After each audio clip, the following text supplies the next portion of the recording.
को, साधना मार्ग को ऐसा बनाओ, प्रभु आने के लिए मत चलो। करदम जी ने विवाह किया और पहले तो नवकन्याओं का जन्म हुआ जिनको नवधा भक्ति स्वरूपा बताया। तत्पश्चात 10वीं संतान के रूप में भगवान कपिल बनकर ज्ञानावतार लेकर प्रकट हुए।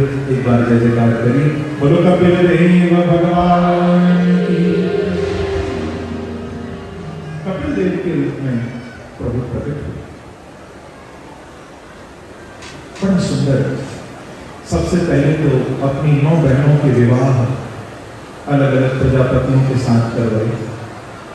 उसके बाद फिर अपने पिता को मई संन्यास्त करना, संन्यास मार्ग की ओर भेजा कि पिताजी समय रहते छूट जाओ तो अच्छा है, क्योंकि संसार छीनेगी तो तकलीफ होगी। संसार जब छीनेगा तो तकलीफ होगी। आनंद वो है संसार को छीनना न पड़े, तुम खुद ही छोड़ो। तो कितनी अच्छी बात। संसार छीनेगा तो तकलीफ होगी, पिताजी आनंद उसमें है, तुम छोड़ो। मई संन्यास्त करना। निकल गए करदम ऋषि भजन करने के लिए, मुक्ति का मार्ग पकड़ लिया। पीछे से फिर अब घर में कौन बचा है? अब तुम्हारे घर में और कोई है ही नहीं, केवल माता देवहूति है और कपिल भगवान। बहनों की शादियां हो गई और पिता भी भजन करने चले गए, और घर में केवल मां है देवहूति और कपिल जी, और कोई नहीं।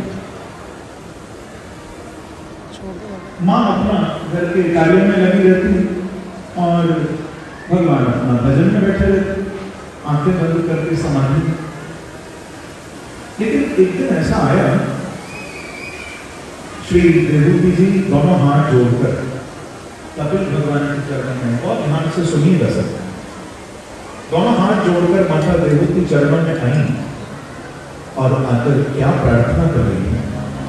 बड़ी मीठी प्रार्थना। देवहूति जी कह रहे कि तम त्वागता शरणं शरण्यं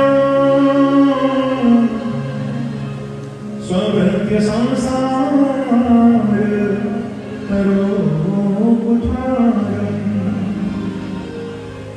जिज्ञासया प्रकृते पुरुषस्य नमामि सद्धर्म विदां वरिष्ठम्। माता देवहूति बहुत सुंदर प्रार्थना करती है। कहती है, हे कपिल, मैं आपकी शरण हूं, मैं आपकी शरण हूं।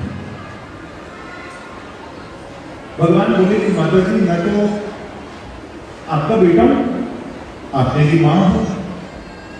अरे संतान माता पिता की शरण में आए, ये तो हमारा सनातन धर्म कह रहा है कि संतान को माँ बाप की शरण में रहना चाहिए, लेकिन आज माँ बेटी की शरण में आए, ये तो अच्छी बात है।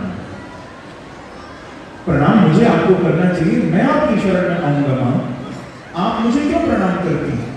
तो देवहूति कहती हैं कि प्रभु, अब ना ये माँ बेटे वाला नाटक ज्यादा दिन चलने वाला नहीं। बहुत हो गया माँ बेटे का नाटक कि मैं माँ हूं आप बेटे हो। अब बस ये नाटक चलेगा नहीं गोविंद, क्योंकि मैं संसार को देख रही हूं तो मुझे अंधकार दिखाई दे रहा है। जब मैं आपको देख रही हूं मुझे ज्ञान का प्रकाश नजर आ रहा है। मैं समझ गई कि आप मेरे लाला बन के तो आए हो, पर आप मेरे लाला नहीं, आप तो बांके बिहारी का आपके साथ। आप ज्ञान रूप हे कपिल, आप भगवद रूप। सताम यो धर्म तद विदाम मध्य श्रेष्ठम वरिष्ठम। सद्धर्म, जिसको भागवत धर्म भी कहा गया है, ऐसे उस परम भागवत धर्म को जानने वालों में ही कपिल आप सर्वश्रेष्ठ, सद्धर्म विदाम वरिष्ठ। और आपके ये चरण हैं हे कपिल, आपके ये चरण देखने में तो छोटे से लगते हैं,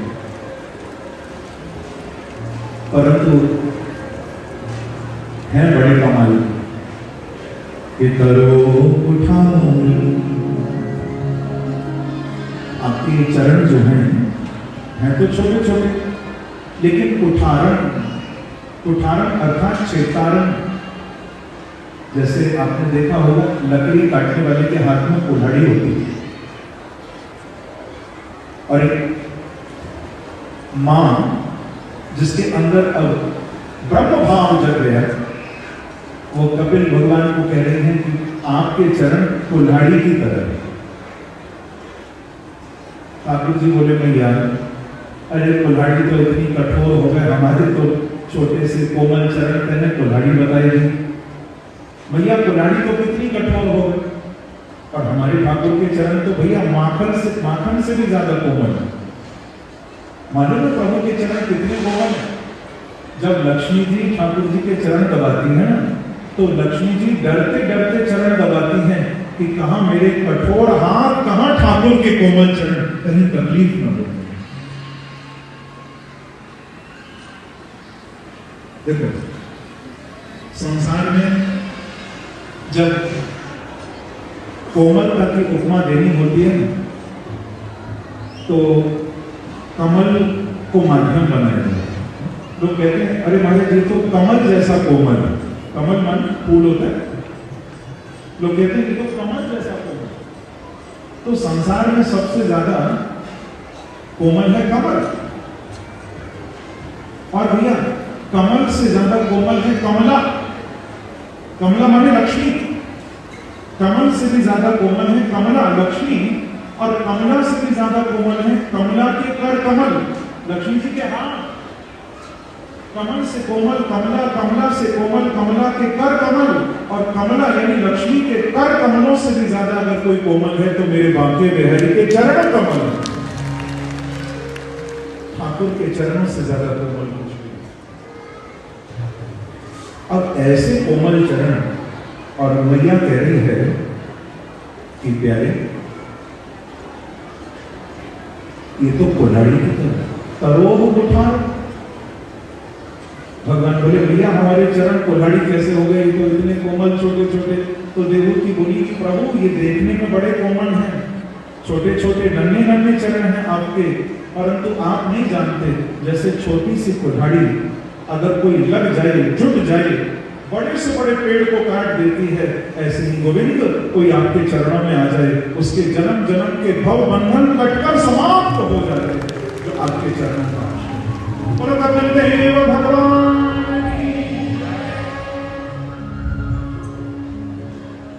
ऐसे मेरे ठाकुर के चरण। माने अपना भाव रखा, कपिल भगवान ने ज्ञानोपदेश दिया। अब इस कपिल गीता में 5 अध्याय हैं। इन 5 अध्यायों को कपिल गीता कहा जाता है। जैसे अर्जुन को वहां 18 अध्याय सुनाए, ये भागवत में 5 अध्याय है। जैसे वहां ज्ञान दिया वैसे ही यहां भी ज्ञान दिया।